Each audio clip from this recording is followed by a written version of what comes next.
it's a super broad topic. I'm really, really, really passionate about it. Most of the websites that I go to, I'm really just seeing like a solution sale. And it's just not going to work. And so with that, I'll kind of pause it and go to Q&A. Love it, Sam. Thank you so much. If there are questions from the audience, feel free to write them in the chat and we'll pick them up from there.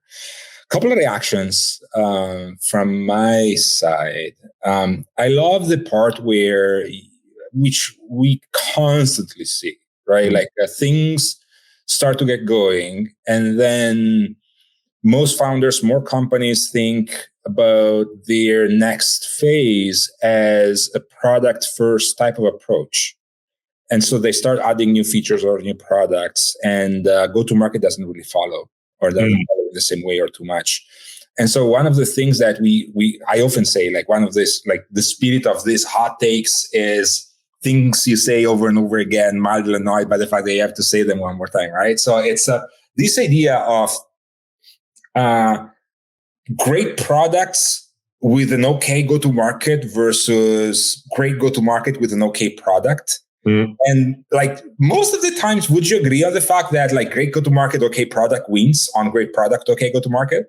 I mean, it depends on the industry, but I think what I can say without a doubt is there are way too many incredible products that fail. Right.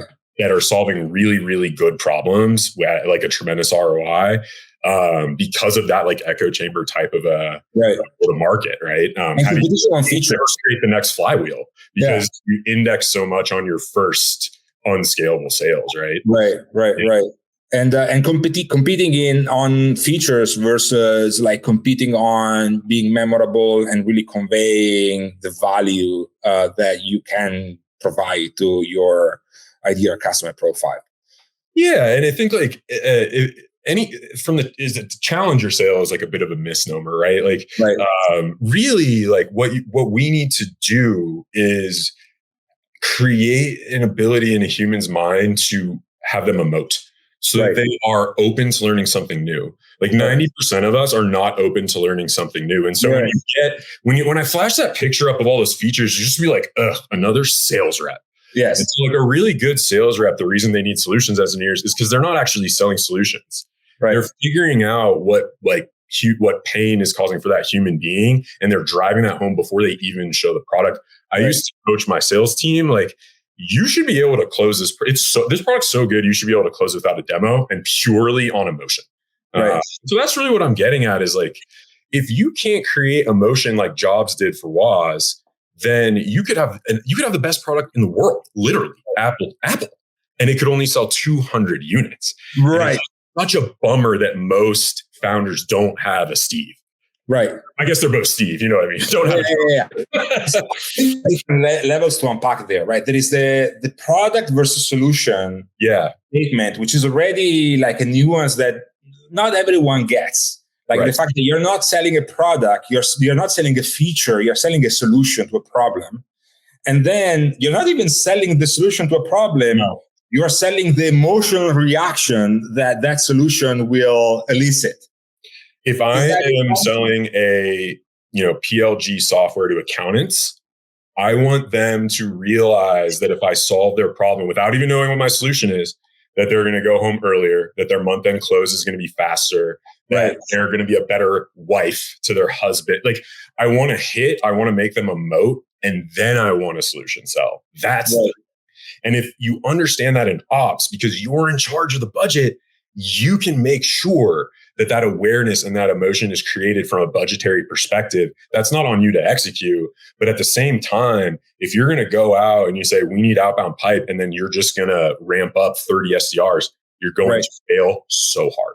Right. Yeah, because that's the other side of the equation, right? This is the ops track. We talked about like from product to solution, from solution, the emotion that solution elicits, but also how do you operationalize that in a way that happens all the time? I think it depends on function, but I can give you an example. Yeah, for sure. I had to hire 300 Gen Z sales reps that have never sold before in the last 2 years. Okay. And what we implemented was called guided selling. Mm-hmm. And when you open the sales deck, the first question would be, starting a local business is hard. Tell me about why it's hard for you.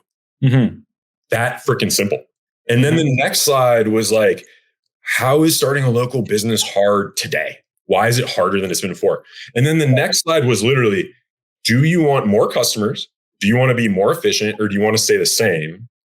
And then they would click on whichever the customer said, and that would set up the right feature sale. Mm-hmm. But the point of the matter is, if we just started talking about, hey, here's how many new customers you get, here's the ROI, before we started identifying what's hard about your business, what sucks, right, they wouldn't listen to us. And that's like really the key. How do you elicit awareness at scale? It's also the reason, for example, expansion AEs are totally different than net new AEs, because they don't have to do that. The information is already elicited by demonstrable usage of the product. And so all they have to do is identify use cases and expand. Net new is just a different beast. Mm-hmm. Yeah. Mm-hmm. Interesting. And talking about emotions, one last question. Yeah. Kate is asking whether the audio is still working for everyone else. We hope it is. If it's not, let us know. So emotions speaking, is there an emotion that's better than another or not? Like, what's your... Yes, but it depends on your product. Okay. So there's so many emotions that you can elicit. Like one at Dropbox is we elicited fear. Okay. We said, we have X number of individuals using your product, and it might be pictures of their cat and Justin Bieber, or it might be your fiscal close, right? And so like, tell me, and then so we would ask them, what would happen if somebody got that Dropbox? Right. And then what would happen after they open? And then they're just like, okay, like, what do you have? Right. And so there are many different emotions you can elicit. But what's most important is that you elicit one, because we as human beings, we make all decisions based on emotion. And then we very quickly reconcile that with fact. And we don't even realize that we do it. And if you don't get somebody emotional, they're not going to be open to learning something new and reconciling with fact. And that key point is everything after you reach the product market fit. Mm-hmm. Yeah.